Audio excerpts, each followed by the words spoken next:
Assalamualaikum warahmatullahi wabarakatuh. Perkenalkan, nama saya Rizal Mustafa dari Prodi Pendidikan Agama Islam semester 4. Di sini saya akan mempresentasikan tentang menganalisis komprehensif materi pembelajaran yang diajarkan Nabi, yaitu tentang Al-Quran.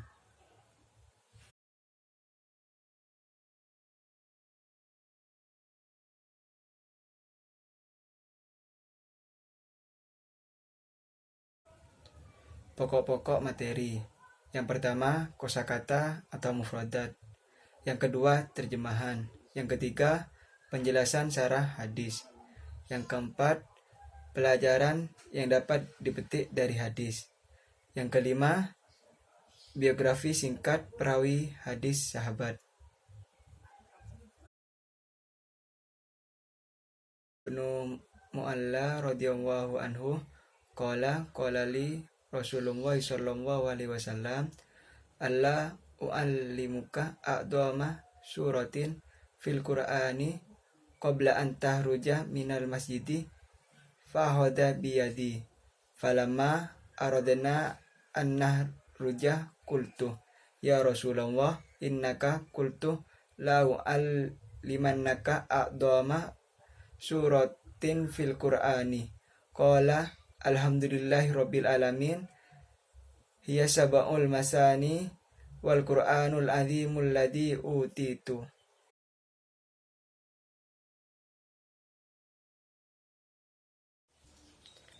Yang pertama, kosakata atau mufradat. A'dama surah, surat Al-Quran yang paling agung. B. Fa'ahoda biyadi, Nabi memegang tanganku menunjukkan persahabatan yang akrab dan hangat. C. Alhamdulillah, maksudnya Al-Fatihah. D.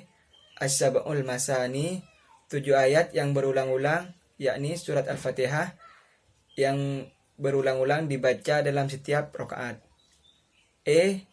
Utitu, aku diberinya Al-Quran dan Al-Fatihah yang diberikan kepada Nabi Muhammad SAW.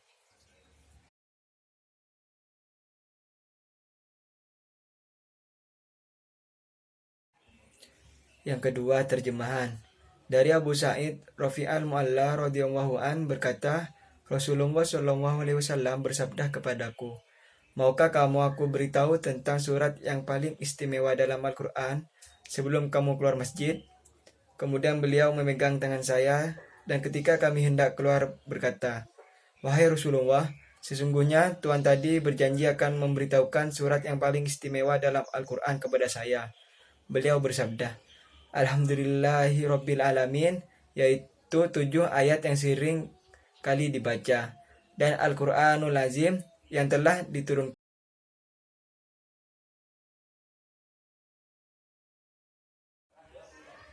Yang ketiga, penjelasan syarah hadis.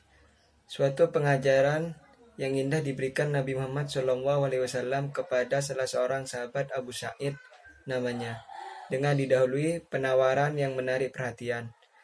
Allahu allimuka a'dama suratin fil Qur'ani qabla an tahruja minal masjidi. Maukah engkau saya ajarkan suatu surat dalam Al-Quran yang paling agung sebelum keluar dari masjid? Ketika Abu Sa'id digandeng Rasul dan dipegang tangannya mau keluar dari masjid, ia pun menagih janji beliau. Ya Rasulullah, innaka qultah la u'allimunnaka a'dama suratin fil Qur'ani. Wahai Rasulullah, sesungguhnya Tuhan tadi berjanji akan memberitahukan surat yang paling istimewa dalam Al-Quran kepada saya.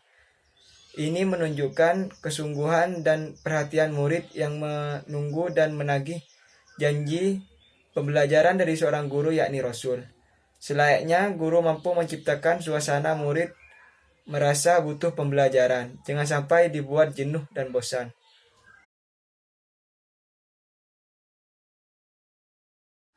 Lantas beliau menjawab, Alhamdulillahirabbil alamin hiya sab'ul masani wal Qur'anul azimul ladzi utitu. Alhamdulillah, yakni 7 ayat yang berulang-ulang, surat Al-Fatihah dan Al-Quran yang diberikan kepadaku.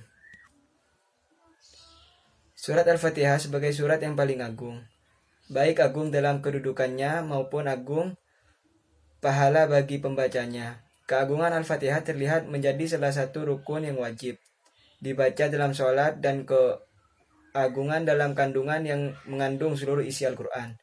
Dalam arti yang sederhana, Al-Fatihah diartikan pembukaan atau pengantar dan pendahuluan. Al-Fatihah mengandung maksud Al-Quran dan mengandung seluruh isi surat dalam Al-Quran secara global.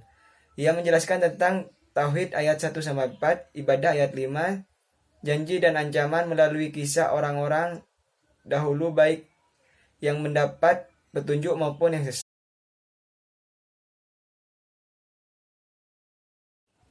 Materi pembelajaran Al-Quran adalah materi yang paling agung di antara sekian materi pembelajaran, karena seluruh materi pembelajaran menginduk dan merujuk pada Al-Quran.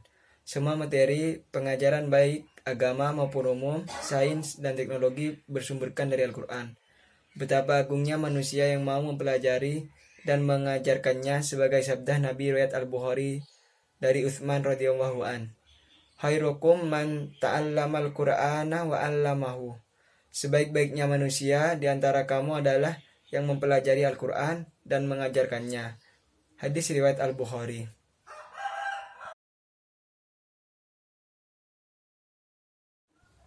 Singkatnya, Rasulullah dan para pendidik muslim sangat menaruh perhatian kepada umat Islam agar belajar dan mengajarkan Al-Quran, mampu membaca, mampu memahami dan mengamalkannya. Al-Quran dijadikan pedoman hidup, way of life, dalam berbagai aspek, baik dalam beribadah maupun dalam bermuamalah. Bahkan Al-Quran sumber segala ilmu pengetahuan. Ahmad Tafsir menjelaskan bahwa Konferensi Internasional tentang Pendidikan Islam pada tahun 1980 di King Abdullah Aziz University merekomendasikan bahwa semua pengetahuan datang dari Allah, sebagai diwahyukan kepada orang yang dipilihnya. Sebagian lain diperolehnya dengan menggunakan indera, akal, dan hatinya. Pengetahuan yang diwahyukan mempunyai kebenaran dan absolut, sedangkan pengetahuan yang diperoleh kebenarannya tidak mutlak.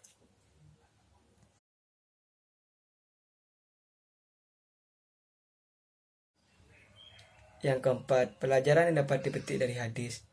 A. Materi pembelajaran Al-Quran adalah materi pokok di berbagai tingkatan jenjang pendidikan, karena ia merupakan sumber semua materi pembelajaran dan ilmu pengetahuan.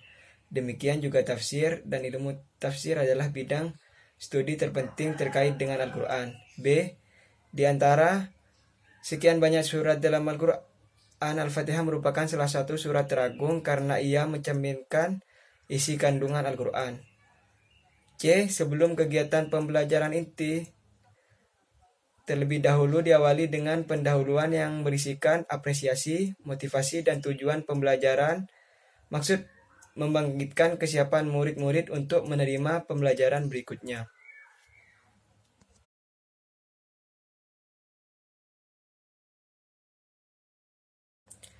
Yang kelima, biografi singkat perawi hadis sahabat. Abi Sa'id Rafi bin Al-Mu'alla Al-Ansari Al-Zarkif. Nama beliau diperselisihkan, diantaranya ada yang menyebut Sa'ad bin Imarah, pendapat lain menyebut Imarah bin Sa'id dan Amir bin Mas'ud. Salah seorang sahabat yang tergolong ahli majaz, yakni bentuk kata metafora dalam bahasa Arab. Dia hanya meriwayatkan 2 hadis dan hadisnya diriwayatkan oleh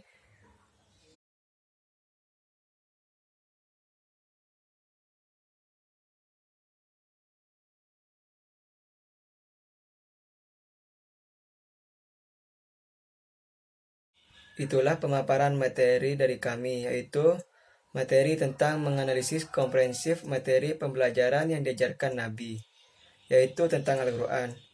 Semoga bisa diamalkan dalam kehidupan sehari-hari. Sekian dari kami. Wassalamualaikum warahmatullahi wabarakatuh.